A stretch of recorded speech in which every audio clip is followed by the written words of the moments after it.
Hi everybody. Today on the bench we have this, my clapped out EB48 2.2. It's seen better days. It needs a new motor. It needs a couple of shims in the front diff at least, maybe the back too. Yeah, I guess with that, let's get into it. Let me go and clean this guy up and then I'll come back and we'll get right into it. Alrighty. Now we got her cleaned up. Let's see what we can do here. We're going to need solder. We're going to need a motor. I'll show you what I did to my old motor. It's in bad shape.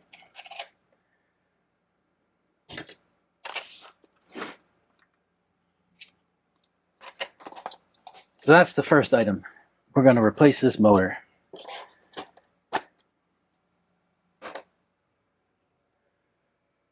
Well, the first thing we need to do is tin these contacts and then we'll take the other motor out. I like to use just something to hold my workpiece.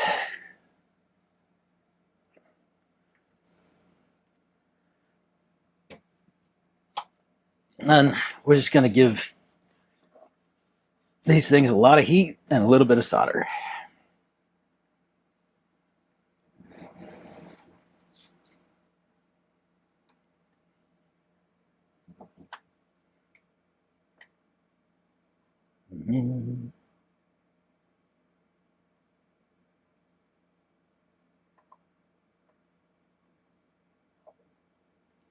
Want to really soak with heat these contacts so that the solder flows. You'll know that it flows when it kind of covers the whole contact. If there's just like sort of a dab on there, you don't have enough heat.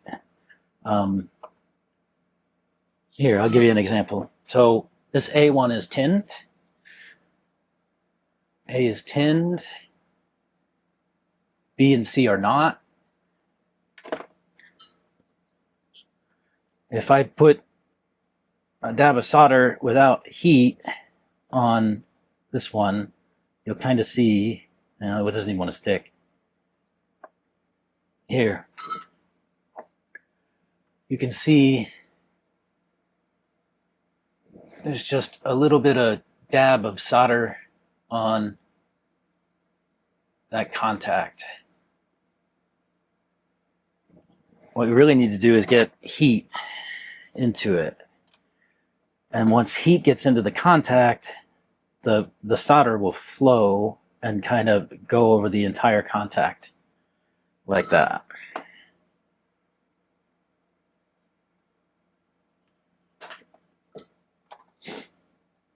Terminal, whatever you want to call this.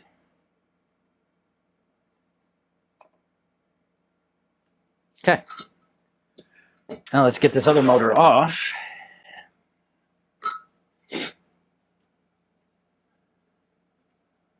Some wet solder makes this easier.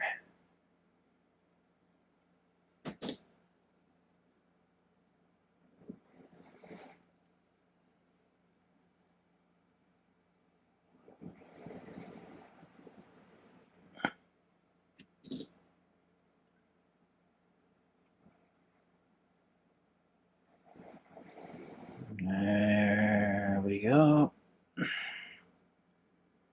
And last.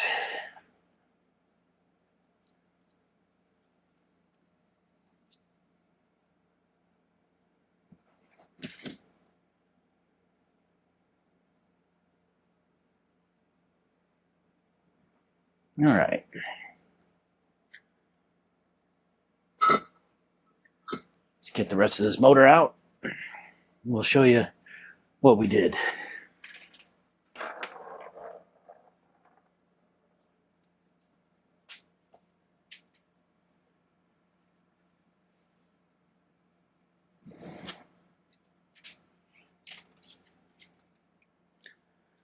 This is just a fan and a mount that my buddy made me. Shout out to SRC.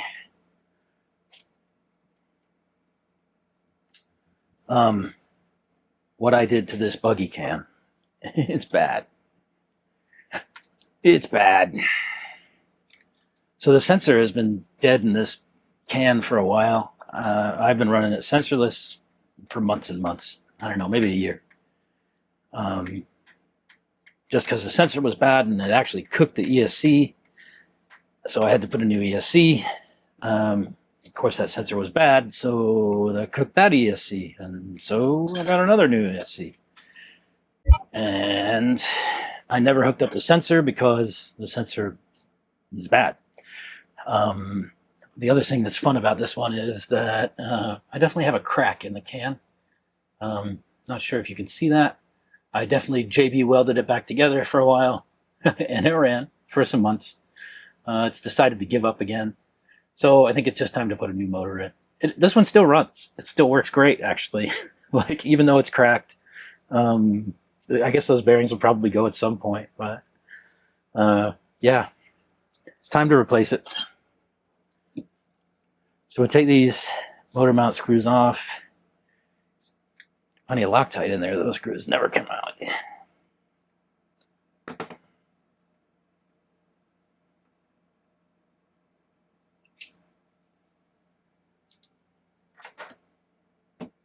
Oh, and we'll need to take the pinion off as well.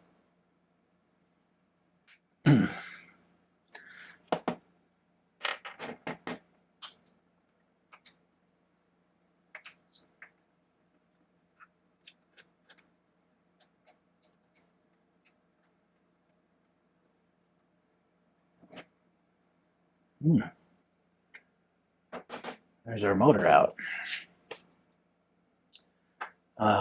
We will need to put this on the new, is some Loctite.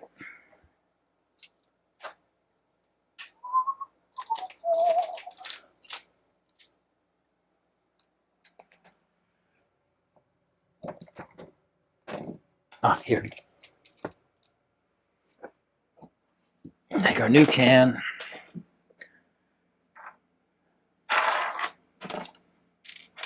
I'll put a dab of Loctite in each of the holes we'll use.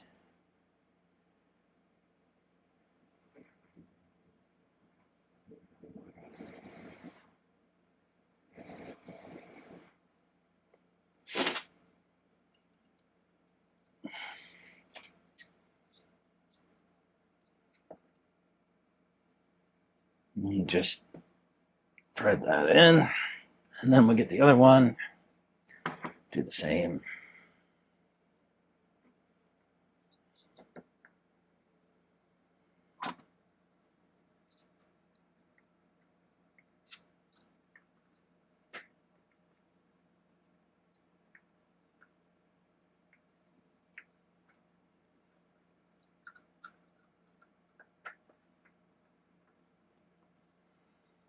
All right, make sure these are really tight. These don't come off without your permission. Same thing with your grub screw for your pinion. I won't lock that down just yet, but I'll put it on just to have it ready.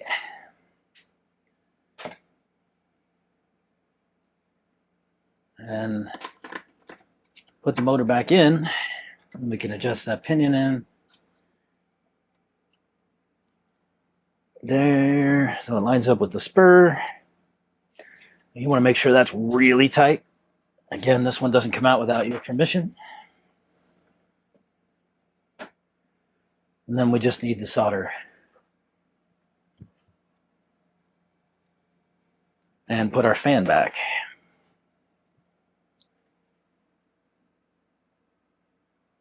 So we'll come off a B, and C. We'll probably need some pliers. I like to use pliers to hold the wires because they get hot. Remember, we've already got our terminals soldered, tinned. So this is just a matter of soldering on the supply leads here. So you can hold that on with your soldering iron while it gets hot. Add a little bit of solder just for completeness purposes, I guess. And I'll use my pliers to hold, nope, maybe not. These are not good pliers. They don't have any jaws, no teeth. Let's try these. Better.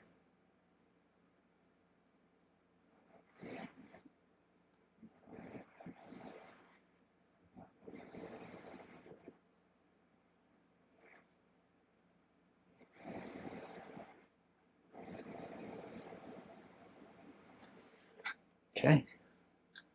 Give a good tug. Make sure those are good.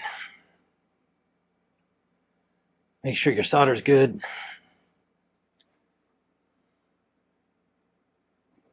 A little bit of solder.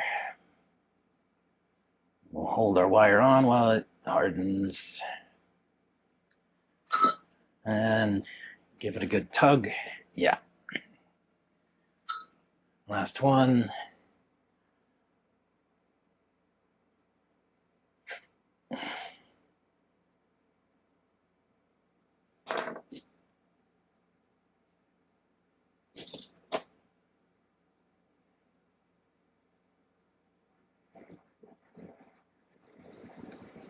Okay.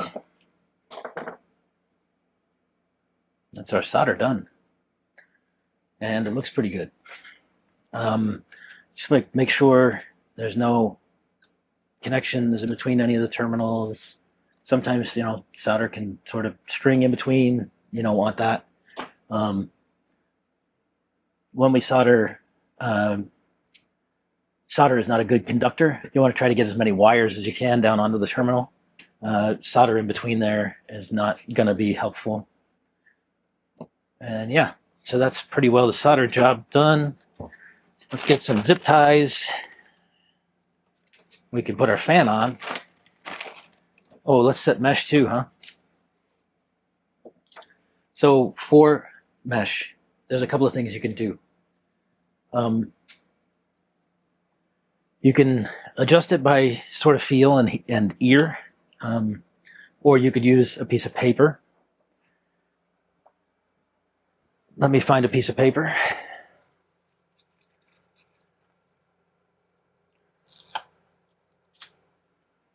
Typically, a piece of paper is 1/10 of a millimeter thick.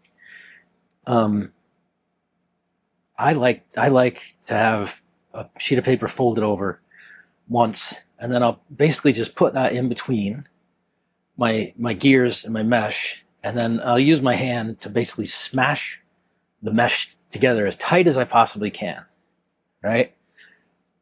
And then while I'm holding it, I want to drive in the screws, the mounting screws. And there's Loctite in these holes already, so this shouldn't come out. We'll crank that down. And we'll do the same at the back, or on the side, rather. And crank that down too. And then you can just roll the mesh to bring your paper out, and that should set it pretty well on. You're looking for a sound, a little click when you roll them in your fingers. I hear nothing on this one, which is concerning. So maybe we need to bring this back, but it doesn't bind, so that's good, but it is too tight. What you're really looking for is kind of like a little tick. Whenever you move, you hold the pinion and move the spur, and it should give you a little click as you go.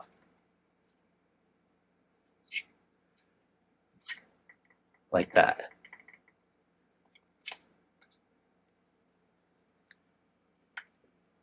Crank, crank.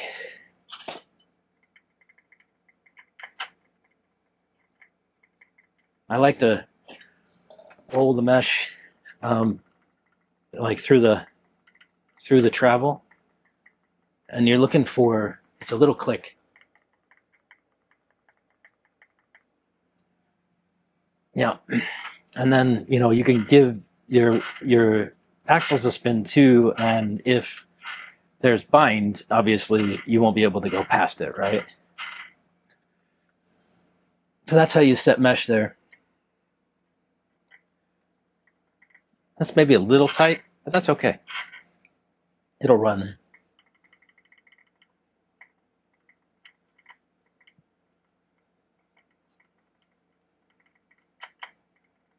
Yep. So that's mesh done. Let's get this fan mounted, and we can call this guy done. We can move on to our diffs.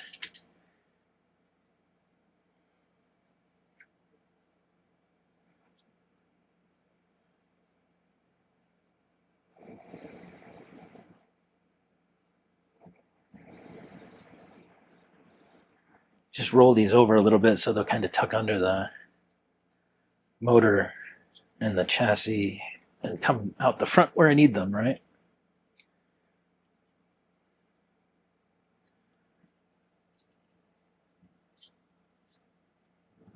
This is a great little fan mount. It takes the Hobbywing fan, which is inexpensive. When I say $12 or so, $13, or it was. I don't know where it is today. I'll have to go and look. And then the mount is really just 3D printed, and it's fantastic. A couple little screws mount the fan in, and that just works great. Again, shout out to SRC. I'll leave you a link in the description where you can go and get your own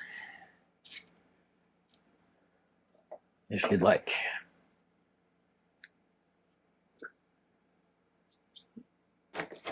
And we'll just snip these.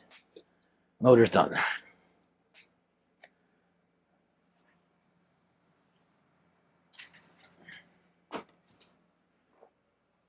Now, I guess the question is, will it run? I will not put a sensor on it. I'm going to come back next week and put a new ESC in this thing, and when I do that, I will hook the sensor up. But until then, I'm going sensorless.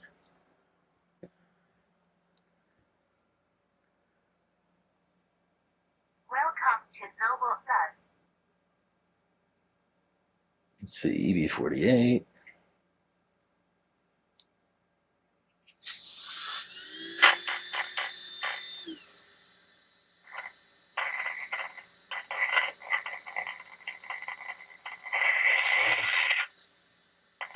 Little cogging at low. Not bad though. Don't ever go that slow, so it doesn't matter. Nice.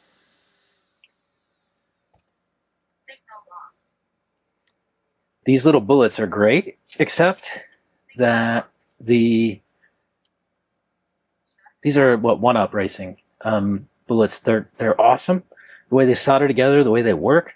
These little thumb screws will actually like go in and spread the contact out inside of the battery, which is great. However, these thumb screws leave a little bit to be desired. They're kind of small.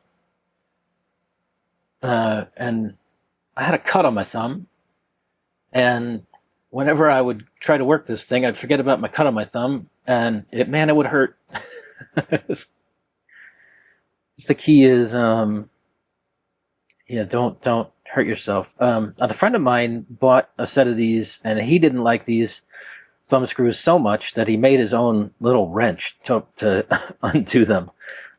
He struggled with them so much. They certainly are not good for people who, might have less dexterity, right? Like especially older people or somebody who's got, some kind of handicap or something. It might be challenging to use.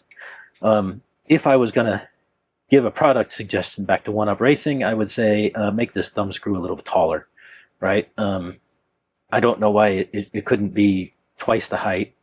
and that would give you more meat to work it with, right? I don't know, just a thought. All right, diff shims. I said we were going to do front for sure, rear maybe. So let's see what we have to do.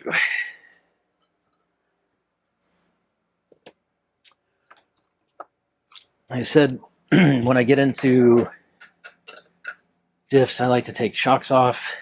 It's like these a little bit loose, perhaps.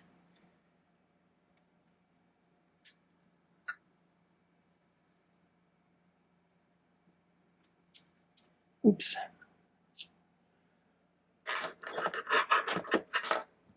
Where did that go? Oh.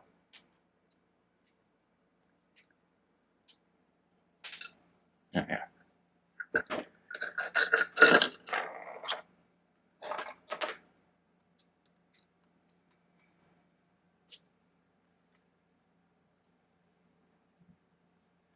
I did have to clean this guy up at the start, like I said.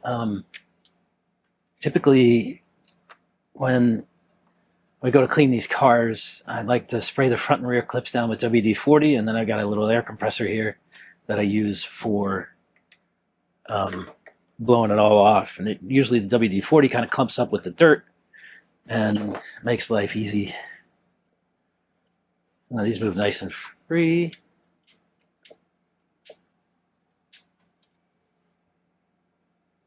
Always check these when you get your shocks off. If there's any bind here, that indicates that you have a bent hinge pin or something amiss, right? Something needs to be replaced.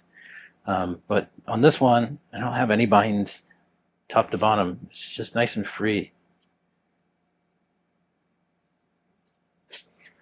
All right, diffs.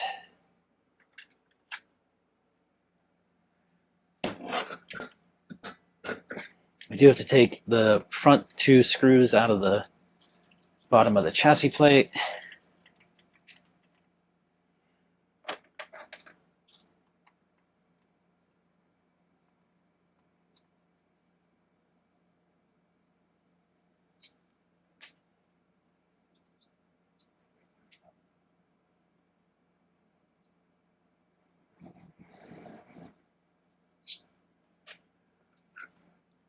And the two screws out of the front of the gearbox cover.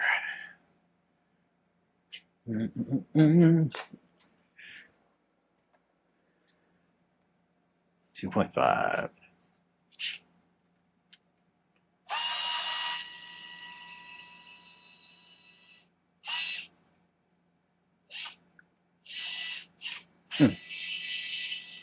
There it goes.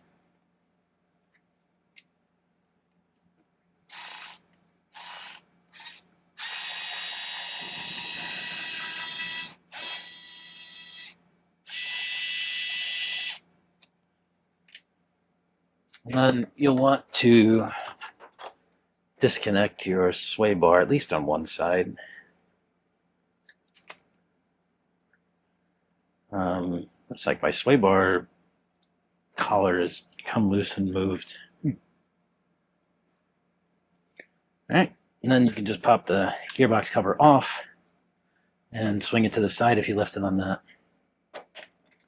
So I said we were going to shim this guy a little bit. There's a little bit of play there. I do have some diff shims. These are the standard Tekno ones, TKR 2.2. They come in the kits if you've got a kit. Or you can buy them separate. All the shims do is you'll take one of your shims and slide it over the bearing that you, or over the outdrive that you want to shim. So in this case, I want my diff to be further this way in the gearbox. So I'm going to put my shim over on this side of the bearing and then have it sit there. And when it goes into the gearbox, it'll, actually this is caught up on a bit of the outdrive. I guess that's a little deformed. How How can we straighten that out? Maybe we can just pop it around it. Yeah. And all that did was bend it up. Maybe I can get it in anyway. All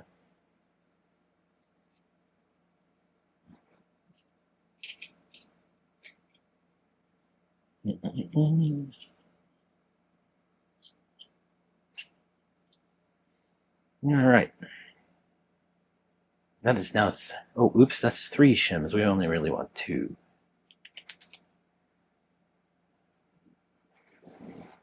How do I separate these? Down.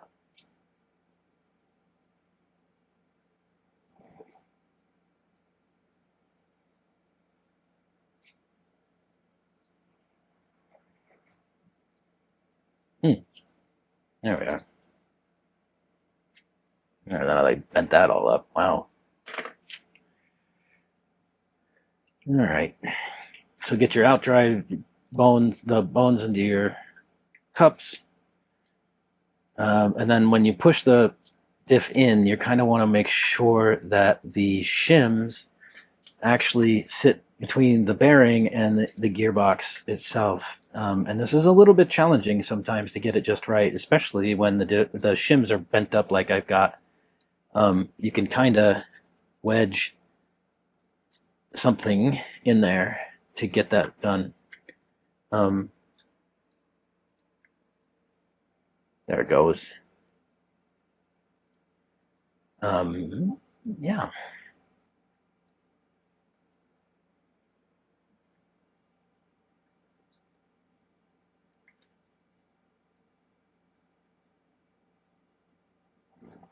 So that, is that too tight? It might be too tight. Let's take one back off.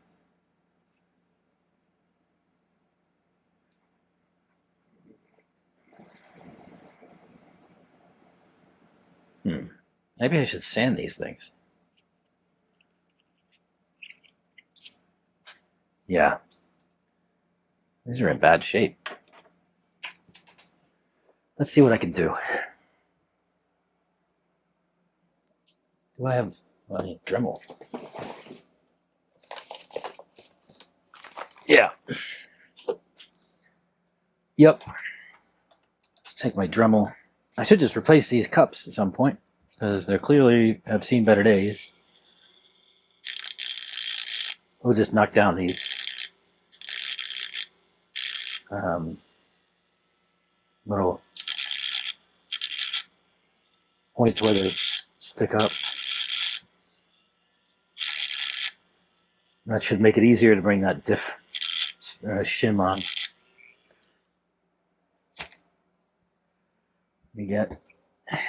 Let's wipe that off. All right, let's try this again. Yeah, see, that shit slides right over there once I knock down those little chunky bits. All right. Shims there. Yep, that keeps it nice and tight. Let's put that tog bone in. Shim. Good.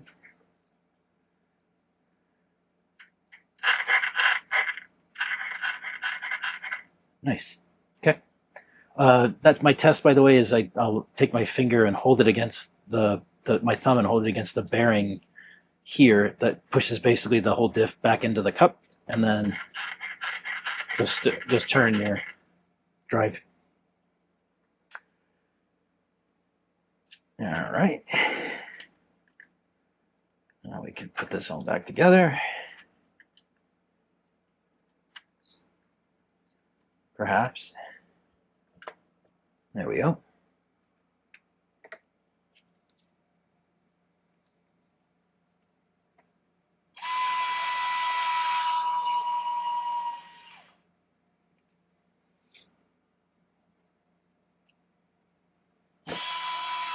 Put these guys back in. And the chassis plate.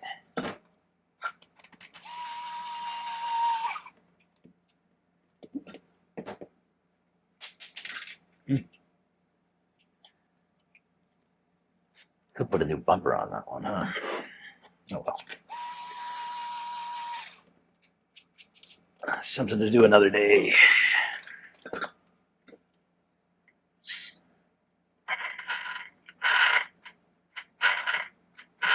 Yeah, that feels better. Snappier. What about the back? Do we need one in the back? I don't think we do. That feels nice and tight. There we go. All right. That's it for this one. Be sure to like and subscribe, and we'll see you in the next.